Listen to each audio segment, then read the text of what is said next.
사진 속 여성은 본인을 20대라고 소개했습니다. 모두가 그걸 믿을 줄 알았나요? 경찰에 검거된 뒤에도 그녀는 뻔뻔합니다. But it just 속인 건 맞는데 죽인 건 아니라니까요. 하지만 경찰은 이미 그녀가 수상한 쓰레기를 몇 번이나 버린 영상을 가지고 있었죠. 근데 이걸론 부족해요. 정황상 살인이 확실한데 시신이 없으니까요. 재판에 나타난 그녀는 아주 당당했습니다. 아니 정확히는 기이한 행동을 보이기 시작했죠. 검사조차 이 사건을 거의 포기하기 직전 결정적인 증거가 포착됩니다. 안녕하세요. 전 세계 범죄 사건을 다루는 토요미스테리 디바제시카입니다. 2018년 5월 13일 일요일 미국 플로리다주 나소 카운티에서 30대 남성 제이슨이 초조하게 시계를 확인하고 있었습니다. 오늘 그는 전 부인인 34살 졸린 커밍스와 만남을 앞두고 있었는데요. 그날이 졸린에게 굉장히 특별한 날입니다. 본인의 생일인 동시에 또 어머니의 날이었어요. 그래서 오랜만에 만나는 이 3명의 아이들이 엄마를 위해 선물과 카드를 준비했죠. 그걸 손에 꼭 쥐고 설레어하며 기다리고 있는데 어쩐 일인지 약속한 시간이 지나도 졸린이 모습을 보이지 않습니다. 수차례 전화를 걸었죠. 응답이 없어요. 그렇게 1시간째 전 부인을 기다리던 제이슨은 결국 그녀의 어머니에게 전화를 거는데요.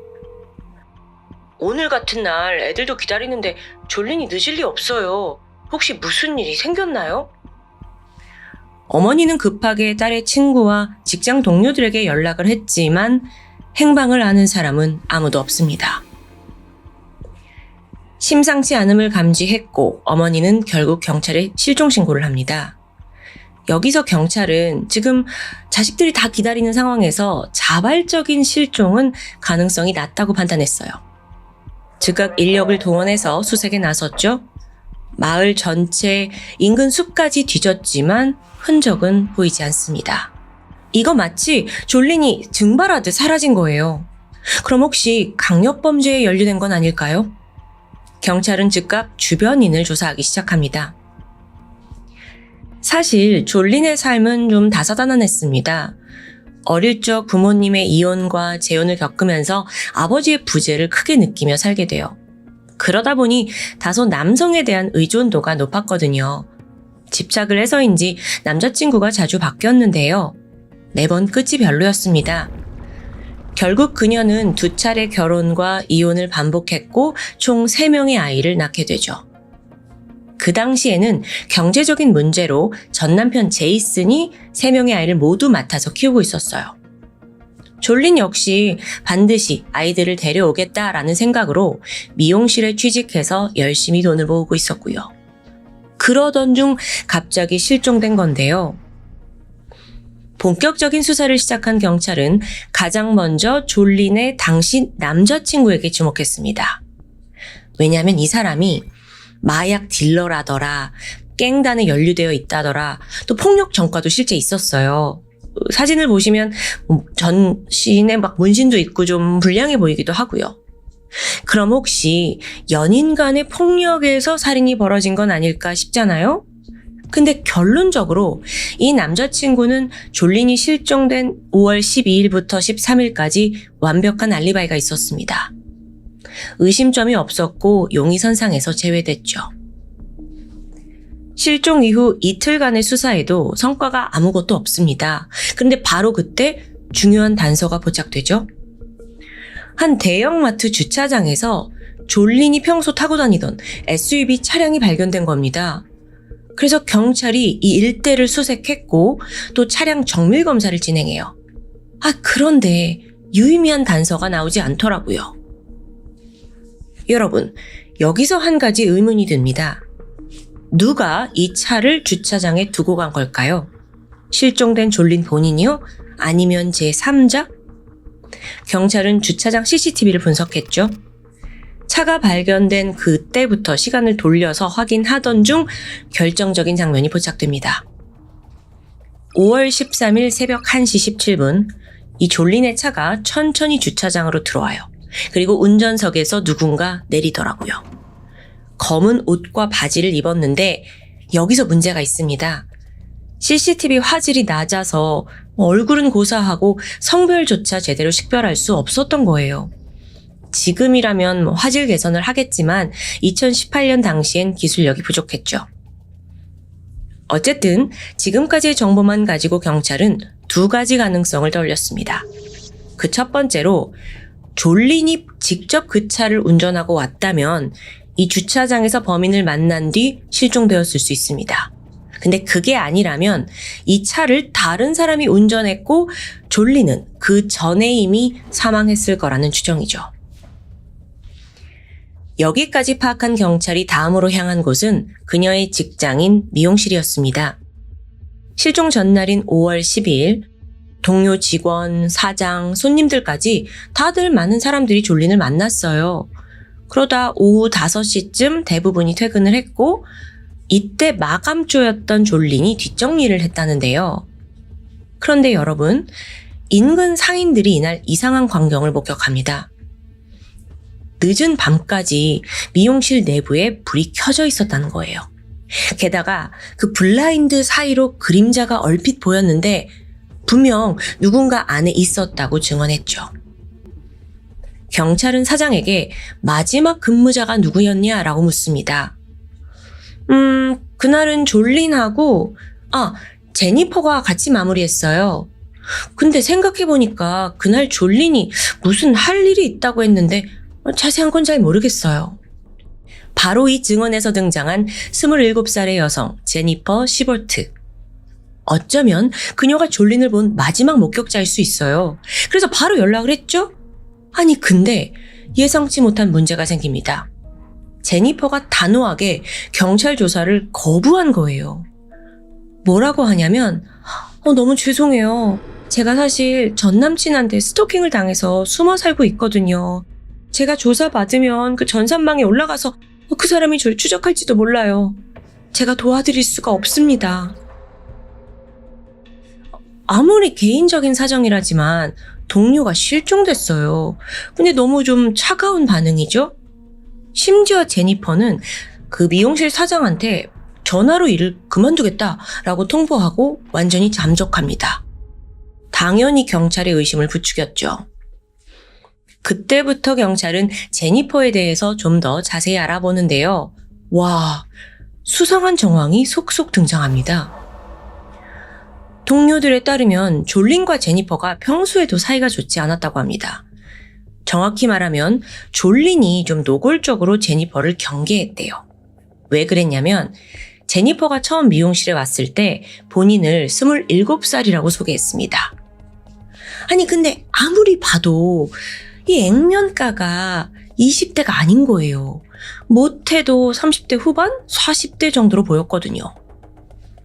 게다가 제니퍼는 이전에 어디 미용실에서 일했냐, 결혼은 했냐 이런 과거 질문에 노골적으로 경계하고 대화를 아예 피합니다. 그걸 보고 있던 졸리는 저 여자 뭔가 숨기고 있는데? 라고 확신하게 돼요. 그래서 사실 너 뭘 숨기냐, 왜 말 안 하냐 몇 차례 말다툼을 하기도 했어요. 결정적으로 실종 당일인 5월 12일 졸리는 동료들한테 이렇게 말했습니다. 아무래도 내가 오늘 좀 퍼봐야겠어. 응? 구글에 검색하면 뭐라도 나오지 않을까? 여기까지 파악한 경찰은 이거 분명 제니퍼가 실종 사건에 깊숙이 관여되어 있다고 판단했죠. 그래서 본격적인 수사를 하려는데 아니 이미 제니퍼는 자취를 감춘 뒤잖아요. 어떻게 해야 하나 고민하던 그때 주차장 CCTV 영상이 떠올랐습니다. 자, 그때 운전자는 차를 주차해 놓고 걸어서 빠져나갔어요. 그럼 다른 곳에서 흔적이 발견되지 않을까요? 경찰은 인근 모든 상점과 도로에 있는 CCTV 다 확보합니다. 그리고 꼼꼼히 들여다봤죠? 그러자 마침 주유소 편의점에서 익숙한 실루엣이 포착됩니다. 상하이 검은색으로 입은 그 사람이 생수 한 병을 사더니 그대로 택시를 타고 떠났어요. 경찰은 구매하는 장면에 집중했는데요. 바로 이때 현금이 아닌 카드로 결제를 했더라고요. 이거 중요한 증거잖아요. 결제 내역 곧장 조회했죠. 그 결과 구매자는 네, 제니퍼였습니다. 예상대로예요. 그렇게 그녀가 다시 유력한 용의자로 확실해지고 있었죠. 근데 여러분, 살인을 했다고는 입증할 수 없는 상황이에요. 그냥 정황상만 그렇다는 거죠. 그래서 경찰은 다시 미용실을 찾아갑니다. 분명 그날 밤 두 사람은 늦게까지 대화를 나눴고 그 직후에 졸린이 실종된 거예요. 그럼 바로 이곳에서 어떤 일이 벌어졌다는 거잖아요. 근데 육안으로 봤을 때 미용실은 깨끗했습니다. 곧이어 수사팀이 와서 불을 끄고 루미널 용액을 뿌리자 곳곳에서 형광빛이 발견됐죠. 바닥, 의자, 벽, 싱크대까지 곳곳에서 혈흔 반응이 나타납니다. 그런데 이게 이상할 정도로 흔적이 광범위하게 퍼져 있어요. 그 순간 경찰은 이거 단순한 살인이 아니었구나 라고 직감합니다. 이 정도의 혈흔이 온 곳에 흩뿌려졌다는 건 시신을 토막냈다고 볼 수 있거든요. 결정적으로 사건 당일 밤 제니퍼는 주변 마트에 들렀습니다. 거기서 전동 조각칼, 장갑, 청소용품을 구매했어요. 이거 모두 시신 해체, 청소에 관련된 용품들이잖아요. 여기서 좀 더 눈여겨봐야 할 게 있는데요. 그 제니퍼가 구매한 전동 조각칼, 이게 22cm 길이인데 보통은 미국 추수감사절에 칠면조 요리를 자르는 주방용 전기칼입니다. 그래서 수사팀은 제니퍼가 이 주방용 칼로 미용실 뒷방에서 시신을 운반 가능한 크기로 토막낸 거다라고 추정하게 되죠. 다음으로 경찰이 찾아낸 게 있습니다. 미용실 인근에 있는 CCTV였어요. 보세요. 5월 13일 새벽 12시 36분 그리고 아침 8시 제니퍼가 두 차례 쓰레기를 버리는 장면이 찍혀 있습니다. 그런데 여기서 그녀가 비교적 가볍게 쓰레기통을 훅 들어서 옮기더라고요. 심지어 한 손으로 들기도 했고요. 아무리 토막을 냈다고 해도 시신은 어느 정도 무게가 나갑니다. 특히 몸통일 경우 성인 여성은 한 25kg 정도가 나간대요. 그럼 이때 버린 건 토막이 아니라 내장이나 잘린 살점 또는 자녀 청소 도구일 수 있습니다. 여기서 경찰은 제니퍼가 미용실에서 1차적으로 시신을 토막냈고 이동하기 편하게 만들었어요. 그리고 나서 현장 정리하고 나서 2차 장소로 옮겨서 토막을 유기했던지 아니면 더 잘게 잘라서 유기했을 것으로 추정했죠. 자, 그러면 그 2차 장소는 어디일까요? 여기서 경찰의 예상대로 제니퍼가 창고 하나를 임대했다는 사실이 확인됩니다. 마침 창고 주인은 그녀가 처음 방문했을 때 기이한 질문을 했던 걸 기억해내요. 이 안에 CCTV 같은 거 있나요? 저기요. 그럼 카메라가 안 잡히는 사각지대는 어디예요? 주인으로선 별 질문을 다 한다 싶었죠. 그래서 넌 잘 모르겠다 라고 말했는데 제니퍼가 아주 끝까지 집요하게 묻더라고요. 심지어 그 대화 언제 했는 줄 아세요? 5월 11일입니다. 실종 바로 전날이죠. 그렇다면 제니퍼는 미리 살인과 시신 유기를 계획했다는 뜻이 됩니다. 경찰은 이 창고에서 정밀 감식을 진행합니다. 역시나 졸린의 혈흔 그리고 또 결정적으로 잘린 손톱이 발견돼요. 창고가 분명 2차 장소니까 여기 또는 여기 주변에 분명 시신 숨겼겠다. 경찰이 확신했어요. 그래서 여길 중심으로 반경 200m, 500m까지 광범위하게 수색했죠. 또 혹시나 일반 쓰레기로 토막을 버렸나 싶어서 매립지에 가서 대규모 인원이 동원돼서 수색을 했는데 이상합니다. 그 어디서도 시신이 일부라도 전혀 나오질 않는 거예요.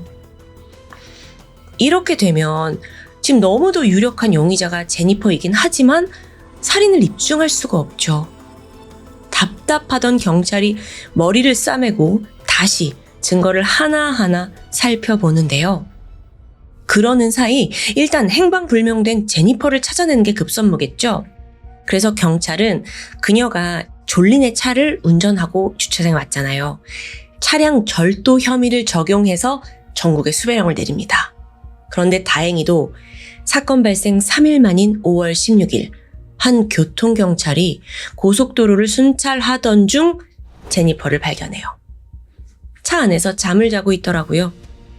그녀를 딱 경찰이 마주했는데 얼굴에 상처가 있었어요.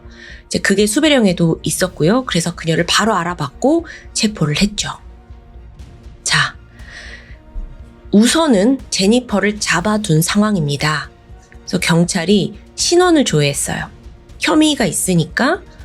그런데 여러분, 여기서부터 정말 뒷머리를 빡 맞는 너무도 충격적인 상황이 펼쳐집니다. 제니퍼 사망. 에? 무슨 소리예요? 기록을 더 보니까 독일에서 있던 제니퍼가 13살의 나이로 이미 사망했다는 거예요. 그리고 나서 자신의 고향인 펜실베니아에 묻힌 것까지 확인됩니다. 아니, 죽은 아이가 성인이 돼서 살인을 저질렀다? 이건 말이 안 되잖아요. 경찰들도 어안이 벙벙해요. 그런데 이게 끝이 아니었습니다. 제니퍼 차 안에서 신분증이 18개가 발견돼요.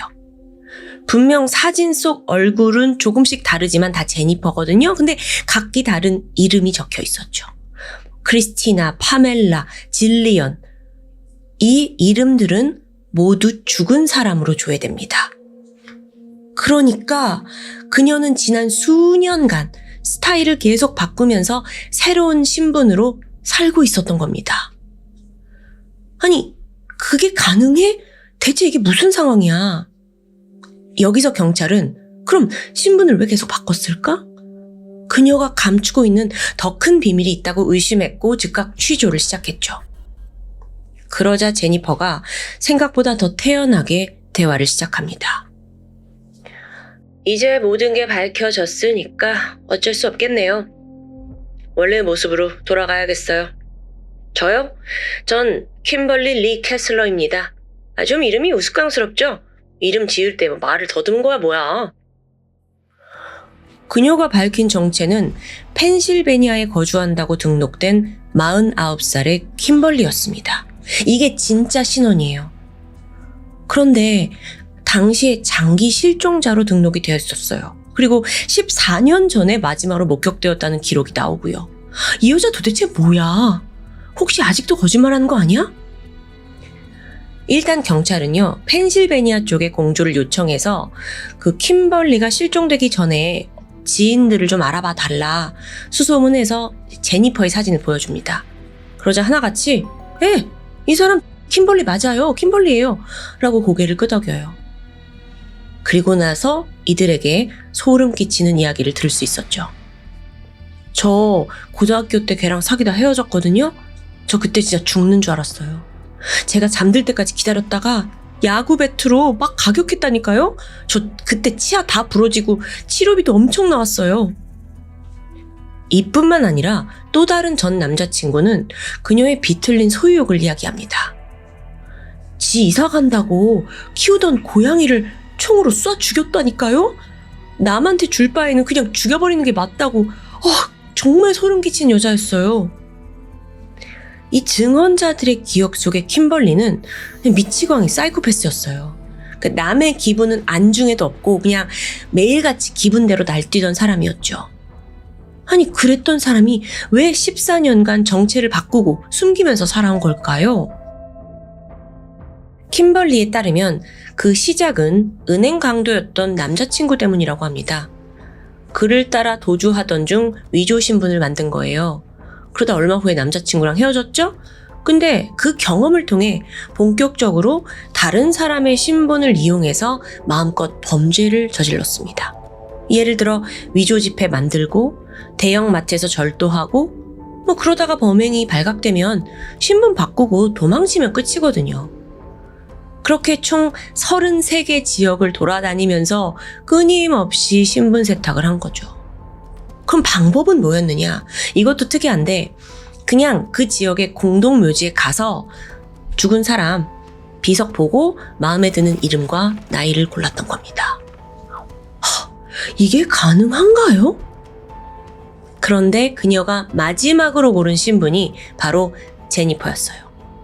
그게 또 본인보다 20살 어린 여성이었고요. 이걸로 미용실에 취직했는데 결국 동료였던 졸린에게 의심을 사고 말았죠.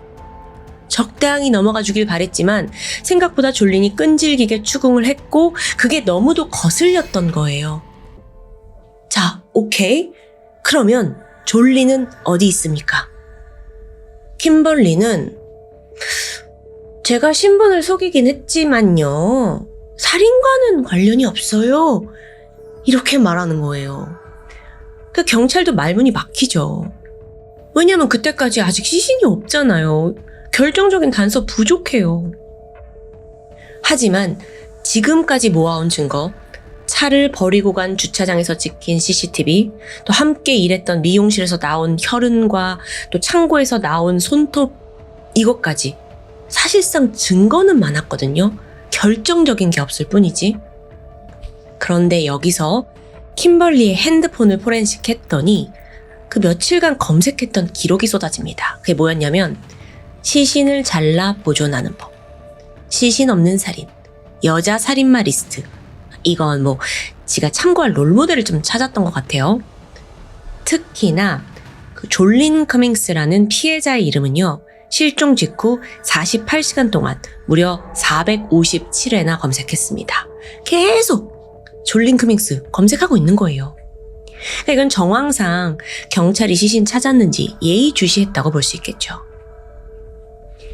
결국 검찰은 킴벌리를 1급 살인 혐의로 기소합니다. 자, 그런데 사실 이건 거의 확률 1%에 도전하는 도박에 가까웠어요. 시신이 없는데 살인을 입증하기란 건 너무도 어렵거든요. 심지어 재판에 딱 들어갔는데 피해자가 어딘가에 살아있을 가능성이 1%라도 보이면 바로 무죄로 판결됩니다. 그래서 검찰은 어느 때보다도 신중을 기했죠.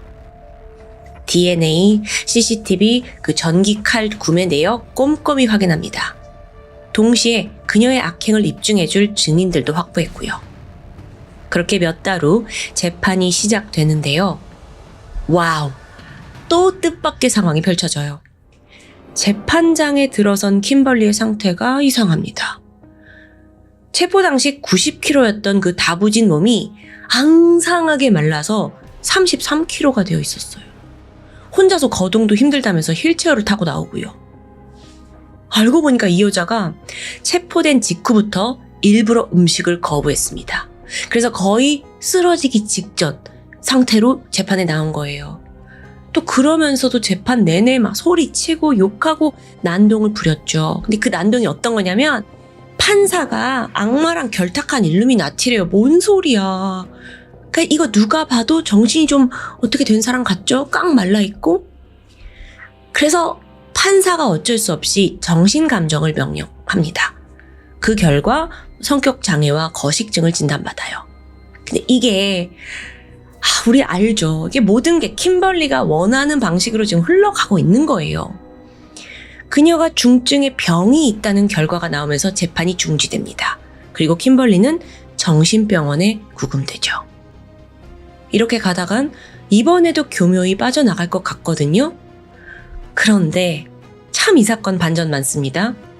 재판이 중지되고 얼마 후 그녀가 모든 걸 안도했는지 자기 엄마와의 통화에서 이런 말을 남깁니다. 엄마, 여기 천국이야, 천국. 너무 좋아. 쟤들 증거 없으니까 어차피 소설 쓰고 있잖아. 난 무죄야. 왜냐면 시신이 없잖아. 그렇게 킴벌리는요, 무려 2년간 정신병을 연기했습니다. 하지만 재판이 영원히 미뤄질 수는 없겠죠. 2020년 3월 3번에 걸친 정신감정 끝에 결국 킴벌리가 이 사람 정상입니다 라는 판정이 내려져요. 그리고 곧장 재판이 열렸죠. 이번에 킴벌리는 엽기적인 난동을 피웠습니다. 어느 정도였냐면 옷 찢고 그냥 거기서 막 대변 싸고 진짜 뭐 이런 여자가 다 있어. 사실 이미 의사가 이 사람 정상이다 했잖아요. 그런데도 미친 연기 하고 있는 거예요. 근데 검찰은 또 이걸 이용했어요. 이 여자 봐라. 정상인데도 얼마나 사악한 사람인지 우리 다 보지 않았냐? 라고 막 피력을 한 거죠. 또한 킴벌리가 사용하고 버린 물건들, 칼, 장갑, 청소 도구에서 졸린의 DNA가 대량으로 검출됐어요. 이 점을 들어서 법의학자는 시신은 없지만 이 정도의 혈흔에 이 정도의 준비라면 피해자가 생존해 있을 가능성은 99.9% 거의 제로에 가깝다라고 증언합니다. 자, 이게 되게 중요한 말이었어요. 시신 없지만 분명 죽었을 것이다. 그렇게 이제 판결의 시간이 다가왔는데요. 킴벌리는 유죄 판결을 받을 수 있을까요? 2021년 12월입니다. 배심원단은 1시간 정도의 짧은 숙고 끝에 킴벌리의 1급 살인 및 절도 혐의에 대해 유죄 판결을 내렸습니다. 그리고 다음 달인 2022년 12월 판사는 차분히 판결문을 읽어내려갔죠. 본 사건에서 피해자의 시신이 발견되지 않은 건 킴벌리가 무죄라는 게 아니라 그녀가 얼마나 철저하고 잔혹하게 증거를 인멸했는지 증명하고 있다. 그러므로 가장 적절한 처벌인 가석방 없는 종신형을 선고한다. 휴, 드디어 검찰은 쾌재를 불렀습니다. 그렇게 수많은 반전이 있던 이 사건 드디어 마무리됐고 법이 승리한 듯 보여요. 하지만 아쉬운 점이 남아있죠. 우리가 잊고 있던 게 있는데요. 졸린의 세 아이들은 지금도 엄마의 시신이 어디 있는지 알 수 없습니다.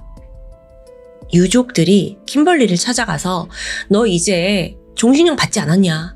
제발 시신이 어디 있는지 위치만 말해달라 라고 호소했거든요. 그런데 킴벌리는 비웃기라도 하듯 싸늘한 웃음만 지어 보일 뿐 입을 굳게 다물어 버렸어요. 어쩌면 그녀에게 반성이라는 단어는 처음부터 존재하지 않았을지 모릅니다. 현재 킴벌리는 플로리다주 여성 수용소에 복역 중인데요. 직접 손으로 쓴 200페이지에 달하는 항소문을 제출하면서 자신은 무죄다라는 걸 주장하고 있고 유죄 판결을 뒤집으려고 지금도 안간힘을 쓰고 있다고 전해집니다. 와, 오늘 사건 정말 어질어질했는데요. 여러분은 어떻게 보셨나요? 지금까지 토요미스테리 디바제시카였습니다. 2013년 3월 30일 영국 피터버러 지역의 작은 마을 뉴버러에서 한 남성의 시신이 발견됩니다. 그런데 좀 기이한 점이 있었죠. 시신이 여성의 미니드레스를 입고 있었습니다. 처음부터 여장을 한 채 사망한 건지 아니면 숨진 후에 범인이 옷을 입힌 건지는 알 수 없었죠. 그렇게 며칠이 지났고 사건 조사가 한창이던 4월 3일 같은 피터버러 지역의 토른이라는 마을에서 또다시 남성 2명의 시신이 추가로 발견됩니다. 이 작은 마을에서 아주 이례적인 일이었죠. 지금까지 발견된 시신 이 3구에는 공통점이 있었는데요. 모두 도랑에 유기되어 있었고 또 온몸에 칼에 찔린 자상이 남아있었다는 점입니다. 경찰은 이것을 토대로 동일범에 의한 연쇄살인의 무게를 두고 조사를 시작했는데 그리고 얼마 후 예상보다 빠르게 용의자를 검거합니다. 이때 사람들이 한 번 더 놀라게 되죠. 흔히 연쇄살인마에 어울리는 그런 이미지가 전혀 아닌 가녀린 체구의 예쁘장한 외모를 가진 31살의 여성 조안나 데네이였습니다. 그녀는 어쩌다가 연쇄살인마가 된 걸까요? 우선 82년생인 조안나, 그녀는 경비원으로 일하던 아버지와 또 판매원이던 어머니 사이에서 태어났습니다. 특별히 부유하진 않았지만 그렇다고 부족함도 없는 유년 시절을 보냈어요. 별다른 문제가 없는 화목한 가정이었고요. 조안나는 특히나 여동생 마리아와 사이가 좋았다고 합니다. 혹여 마리아가 학교에서 괴롭힘이라도 당하면 적극적으로 나서서 동생을 보호하는 언니였죠. 조안나는 학교 성적도 좋은 편이었고요. 심지어 외모가 예쁘장해서 정말 모두가 좋아하는 그런 모범생이었습니다. 그런데 사춘기를 겪으면서 어찌된 일인지 아이가 180도 다른 사람으로 변하게 됩니다. 여러분, 물론 청소년들이 사춘기에 반항을 하는 건 흔한 일이에요. 그런데 이 조안나의 반항은 그 정도가 좀 너무 심했고요. 심지어 기간도 길었고요. 특히나 아이가 약과 술에 손을 대면서 완전히 삐뚤어진 길을 걷게 됩니다. 학교 내에서 술을 마시다가 걸렸고 정학을 당했을 정도니까 말 다 했죠. 뿐만 아니라 이 술과 약을 사기 위해서 상습적으로 도둑질을 했고요. 이것 때문에 또 경찰서를 들락날락거리게 되죠. 어느덧 조안나는 이 지역의 유명한 문제아로 낙인 찍힙니다. 그리고 결국 학교를 자퇴하게 되는데요. 이렇게 반항기가 가득한 조안나, 가족들의 골칫거리가 되겠죠. 그리고 관계도 소원해지기 시작합니다. 그렇게 아꼈던 여동생과도 서먹해졌고요. 하지만 이 와중에 유일하게 그녀가 마음을 터놓고 지낸 사람이 있었는데 바로 존 트리너였습니다. 존은 조안나보다 6살 많은 성인 남성이에요. 그 역시 10대 시절 때 조안나처럼 질풍노도의 시기를 심하게 겪었기 때문에 조안나가 왜 그런 행동과 어떤 심리를 가지고 있는지 잘 이해하는 듯 했습니다. 그래서 조안나가 존에게 푹 빠져 있었죠. 그런데 당시에 조안나는 15살 미성년자고 부모님은 당연히 존과의 교제를 걱정하고 반대했겠죠? 하지만 이걸 귀담아 듣지 않았고 조안나는 결국 몰래 집을 빠져나와 존과 함께 다른 지역으로 떠나버리고 맙니다.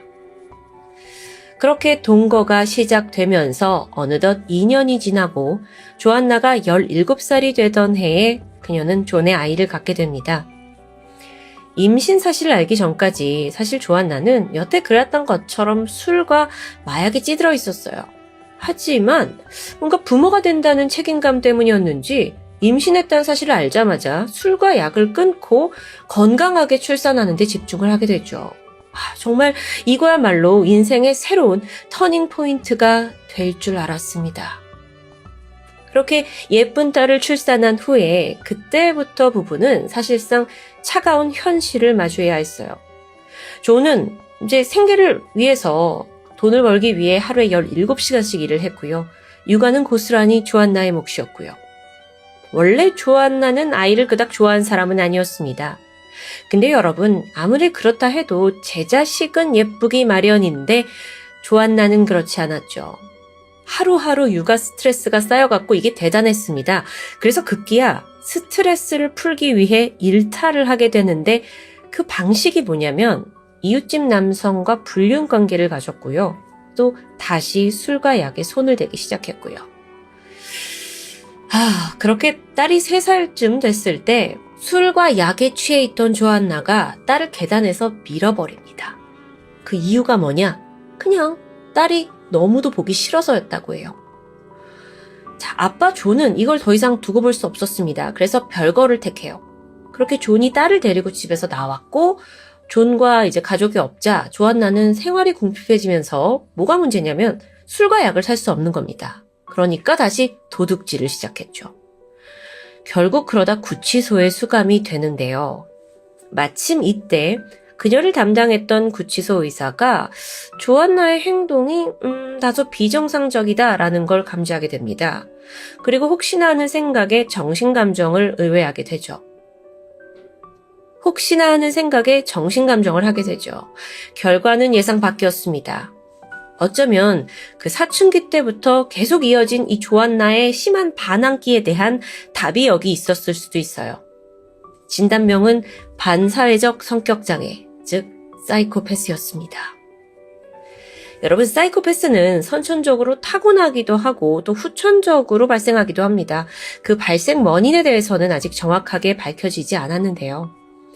조안나의 경우에는 10대 시절 어떤 모종의 이유로 도화선이 되었고 이 사이코패스적인 성향을 가지게 된 것으로 추정됩니다. 어쨌든 이 감정에서 사이코패스가 나왔다고 해서 그것 때문에 감옥에 있을 순 없잖아요. 그래서 다시 사회로 나오게 됐고요. 돌아갈 데가 없으니까 끈질기게 구애를 한 끝에 존과 아이들이 있는 집으로 들어가게 되죠. 그렇게 정말 우여곡절 끝에 그녀가 드디어 안정감을 얻는 듯 했습니다. 한동안 술과 약에 손도 대지 않고 다시 아내와 엄마의 자리를 찾아가나 싶었죠. 그리고 존과의 사이에서 둘째까지 임신하게 됩니다. 좋은 소식이냐고요? 그런데요. 처음에도 그랬듯이 이 출산이라는 게 오히려 조안나의 깊이 숨어있던 본성을 깨우는 계기가 된 듯합니다. 둘째 딸을 낳는데 예뻐 보이지 않는 거예요. 그 조안나는 이 딸 둘의 존재가 버겁기 시작합니다.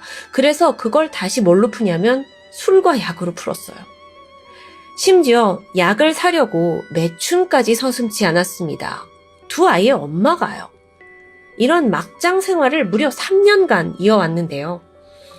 남편은 처음에는 이제 아내의 이런 모습을 좀 눈 감아주기도 했다고 해요. 왜냐하면 딸들에게 엄마가 필요하니까. 하지만 점점 아내가 도를 넘기 시작하죠. 문제의 그 사건이 있던 날, 조안나는 무려 2리터의 보드카를 통째로 마신 상태였습니다. 만취했죠. 갑자기 손에 15cm 정도 되는 칼을 들더니 이 상태로 아이들에게 다가갔습니다. 그리고 다행히도 이걸 존이 보고 맞게 돼요. 그러니까 조안나가 화를 이기지 못해서 카펫에다가 칼을 막 흔들었습니다. 그러니까 이걸 딱 본 존이 이거 아니다. 엄마가 아니라 큰 위협이다 싶었고 완전하게 이별을 선언하면서 그녀를 떠나게 되죠. 그렇게 혼자가 된 조안나는 2009년 영국에 있는 피터버러 지역의 한 아파트에 정착합니다. 조안나가 이 집을 좀 싸게 얻으려고 내뱉은 거짓말이 밝혀졌는데 내용이 참 역겹습니다. 집주인한테 뭐라고 하냐면 제가 어렸을 때 아버지한테 성적 학대를 받으며 자랐고요. 견디다 못해서 아버지를 살해했습니다. 그래서 감옥에 다녀왔고 저는 지금 돈도 집도 없는 신세입니다. 전혀 사실이 아니었어요. 아버지 멀쩡히 살아계셨고 성적 학대를 한 적도 없고요. 그런데 이런 뻔뻔한 거짓말을 하면서 집주인은 그녀를 동정하게 됐고 아주 싼 가격의 아파트를 얻게 되죠. 그렇게 홀로 생활을 시작하는데 진짜 혼자는 아니었습니다. 조안나는 어릴 적부터 자신의 이 예쁜 외모를 이용하는 법을 잘 알고 있었다고 해요. 그래서 주위의 남자들이 늘 끊이지 않았는데 성인이 돼서는 성격도 좀 히스테릭하고 약쟁이의 전과자였지만 그래도 이 외모 덕분인지 계속 남자들과 엮였습니다. 덕분에 주변에 많은 남성들이 있었고 그들을 만났는데 그 중에서도 사진 속의 게리 스트레치와 가장 깊은 관계를 맺은 것으로 보여요. 게리는 2m 20cm의 아주 거구의 중년 남성입니다. 그런데 또 겉모습과 다르게 여린 성격의 소유자였다고 하는데요. 반면에 그와 만나고 있는 조안나는 신체적으로 왜소한 여성이죠. 하지만 성격이 굉장히 공격적이고 충동적이었는데요. 두 사람은 서로의 이런 반대 성향에 강하게 끌린 듯해요. 이걸 좀 더 분석해보면 조안나에게는 자신에게 없는 게리의 어떤 남성적이고 신체적으로 강인함이 자신의 비어있는 무언가를 채워주는 듯 그런 기분이 들었을 수도 있습니다. 그래서 든든함을 얻었는데 조안나가 게리를 옆에 둔 후부터 강하게 그 속에 숨겨놓았던 살인의 욕구를 느끼기 시작합니다. 이게 어떻게 가능하냐고요? 워낙 사이코패스였잖아요. 그래서 게리라는 물리적인 힘을 자신이 얻게 되니까 공격성과 사리가 더 끌어오르기 시작한 겁니다. 그러던 2013년 3월 19일 조안나가 우연히 길에서 만난 폴란드 남성 루카스에게 하룻밤을 보내자고 제안합니다. 루카스는 그 유혹에 넘어가더니 아무 의심 없이 그녀의 집으로 향했고요.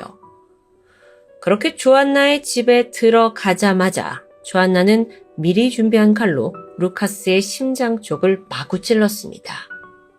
이게 조안나의 첫 번째 살인이었죠.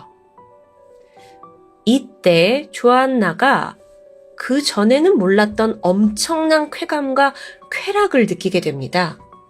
몸에 막 전율이 흘렀을 정도예요. 살인이라는 것, 이게 조안나가 생각했던 것보다 더 큰 즐거움이었습니다. 그간 해오던 술, 마약보다 더 강력한 중독이었죠. 그렇게 살인의 맛을 본 조안나는 이제 막 충동에 휩싸여요. 그리고 열흘 후인 3월 29일, 그녀는 우연히 같은 아파트에 사는 존 체프먼을 마주했습니다. 그리고 죽이고 싶었습니다. 그래서 칼로 찔러 살해합니다. 같은 날 저녁, 자신의 집주인인 49살 케빈 리도 똑같이 살해했습니다. 살해하고 싶었으니까요. 조안나가 평소에 케빈과 성적 관계를 맺던 사이였다고 해요. 그래서 더 접근하기 쉬웠던 것 같기도 하고요. 그러니까 지금 이게 하루 동안 2건의 살인을 이유 없이 저지른 건데요. 그리고 나서 사실 조안나는 케빈의 시신에 여자의 그 미니 드레스를 입히는 기이한 행동을 보이기도 했죠. 여기에 대해 전문가는 조안나가 성적으로 남성을 정복하고 싶어하는 심리가 있다고 분석합니다. 유년기의 영향은 아닌 듯하고 선천적인 건지 확실하지 않은데요. 어쨌든 그렇게 살인이 끝났고 조안나가 게리에게 문자를 보냈습니다. 내용은 내가 또 해냈어. 그리고 게리에게 시신의 뒤처리를 부탁했죠. 게리는 또 이걸 순순히 따랐습니다. 범죄 분석가들이 처음에 왜 게리가 그녀의 범죄에 이렇게 순순히 동참했던 걸까 참 많이 분석을 해봤는데 여기에 대한 결론은 게리가 감흥정신병을 앓고 있었다고 해석됩니다. 감흥정신병, 이게 뭐냐면요. 한 정신 이상자의 증세가 그 옆에 있는 타인에게 감염이 되는 정신장애를 의미해요. 제가 만들어낸 말이 아닌데요. 저도 사실 정신병이 감염될 수 있어? 라고 생각을 했는데 존재하는 병이라고 해요. 그래서 이게 흔히 가까이 사는 부모와 자식, 부부 또는 형제 간에 발생할 확률이 높다고 하죠. 그만큼 감정적으로 끈끈하게 공유를 하고 있는 사이에서 벌어지는 일입니다. 그렇다 보니 게리는 조안나와 이제 오랫동안 함께 지내면서 그녀를 점점 닮아갔고 또 적극적으로 범행까지 돕게 되죠. 조안나가 살해한 이 세 사람의 시신을요, 게리가 모두 도랑에 유기했고 이후에도 조안나가 살인을 더 하고 싶다면서 게리를 재촉하니까 게리가 직접 장소를 물색해주기도 했습니다. 앞서 제가 말씀드렸던 그 3명의 피해자가 바로 지금까지 설명드린 사람들이죠. 자, 그러면 어떻게 도대체 꼬리가 잡힌 걸까? 그 마지막 살인을 저지른 지 4일 만이었습니다. 2013년 4월 2일. 또다시 살인을 하고 싶다는 충동에 휩싸인 조안나가 게리와 함께 인적이 드문 지역으로 향하게 되는데요. 잠시 후에 강아지와 산책하는 남성이 혼자 있는 걸 봤고 그가 타겟이 됩니다. 손에 칼을 쥔 채 무작정 남성에게 달려들었어요. 그리고 그냥 찔렀죠. 그 남성뿐만 아니라 조안나도 피범벅이 됐는데요. 그때까지만 해도 이 살인 충동이 도저히 멈추지 않았나 봅니다. 다시 게리와 함께 다음 죽일 타겟을 찾아 나서요. 그리고 또 얼마 지나지 않아서 또 다른 강아지를 산책시키던 남성을 발견했고 그에게도 똑같은 짓을 저질러 버리는데요. 이유 없습니다. 그냥 눈에 보였고 죽이고 싶었으니까요. 이 남성도 많은 피를 흘리고 쓰러져 버리는데 이때 조안나가 어떤 행동을 하냐면 그가 데리고 있던 강아지를 자기가 끌고 유유히 현장을 떠납니다. 만약 이때 이 두 피해자가 그대로 사망했다면 이 사건들은 어쩌면 영원히 미제가 됐을 수도 있습니다. 그런데 천만다행으로 두 사람 모두 목숨을 건졌어요. 그리고 그 중에 한 명은 똑똑히 조안나의 얼굴을 기억하고 있었죠. 뺨에 문신이 있는 여자였다라는 증언입니다. 또한 이 사건 현장 근처에서 강아지를 데리고 걸어가는 한 여성이 있다라는 목격담이 있었습니다. 근데 그 장면이 참 잊을 수 없는 모습이었는데 당시 조안나는 이제 약간 피가 묻어 있는데 굉장히 기이하게 웃으면서 칼을 핥고 있었다고 해요. 너무 섬뜩하죠. 이거는 그러니까 진짜 일반 사람이 아닌 겁니다. 그렇게 사건 발생 몇 시간 만에 경찰은 인근 공원에서 조안나를 체포할 수 있었습니다. 당시 그녀가 아주 여유롭게 강아지와 놀고 있었다고 해요. 검거가 된 이후에도 그녀는 순순히 범행을 인정했죠. 그러면서 하는 말이 사람 죽이는 거 별거 아니던데요? 라면서 막 경찰 앞에서 깔깔 웃고 또 춤까지 추는 세상 기괴한 모습을 보였습니다. 재판 과정에서도 일화가 있는데요. 조안나가 이 재판을 기다리는 동안 경찰이 우연히 그녀의 일기장을 발견했다고 해요. 근데 그 안에 내용을 보니까 어떻게 도주를 할지 빼곡히 적혀 있었죠. 근데 그 내용이 경비의 손가락을 잘라서 그의 지문을 이용할 거라는 등등 그 내용조차 일반인이 상상할 수도 없는 아주 잔혹한 범죄였다고 합니다. 결국 그녀는 재판이 끝날 때까지 2년 동안 독방에 수감되었고요. 모든 재판이 끝났고 조안나에게 내려진 건 무기징역입니다. 사형제가 없는 영국에서는 가장 무거운 형벌이었다고 하는데요. 판사가 뭐라고 하냐면 이 조안나라는 사람은 인간 감정의 정상적인 범위가 부족하다. 그래서 절대 석방돼서는 안 되는 인물이다 라고 판결을 내렸습니다. 재판 과정에서도 이런 말을 했다 그래요. 저 원래 9명 이상은 죽이고 싶었는데요. 살인은 그냥 저한테는 게임 같아요. 정말 너무 황당해서 좀 할 말을 잃게 만드는 사람인 것 같죠. 한편 함께 범행을 도왔던 게리 스트레치는 징역 19년형을 선고받았습니다. 조안나는요, 이후에도 자기가 이런 살인을 저질렀다는 것에 대해서 훈장처럼 여겼다고 해요. 하지만 자기가 살해한 그 피해자들에 대한 사죄의 말은 단 한 번도 하지 않았죠. 죄책감 자체가 없는 건데요. 그러면서 내가 3명의 남성만 살해한 이유가 있다. 나도 2딸을 가진 엄마이기 때문에 여성, 특히나 아이가 있는 여자는 죽이고 싶지 않았다라는 전혀 앞뒤가 맞지 않는 터무니없는 말을 남기기도 했죠. 이것 때문에 남혐에서 비롯된 살인마다라는 타이틀이 붙기도 했지만 정말 밑도 끝도 없는 자신만의 삐뚤어진 이론일 뿐입니다. 감옥에 있는 조안나 데네이, 지난 2019년에 또 소식이 들려왔는데 수감자를 살해 협박한 이유로 다른 교도소로 이감이 되었다고 해요. 왜 조안나 데네이라는 이름이 영국에서 지금까지 가장 악명 높은 살인마 중 한 명으로 기록되고 있는지 여실히 드러나는 부분이 있죠. 게다가 제가 이 엔딩을 마무리하면서 한 번 더 인터넷을 검색했는데 그녀가 얼마 전 50대 교도관에게 러브레터를 보내면서 온갖 추태를 떨고 있다는 뉴스가 발견됐습니다. 영원히 이 사회에서 격리해야 할 그런 인간 말종임을 여전히 잘 보여주고 있네요. 토요미스테리 디바제시카였습니다.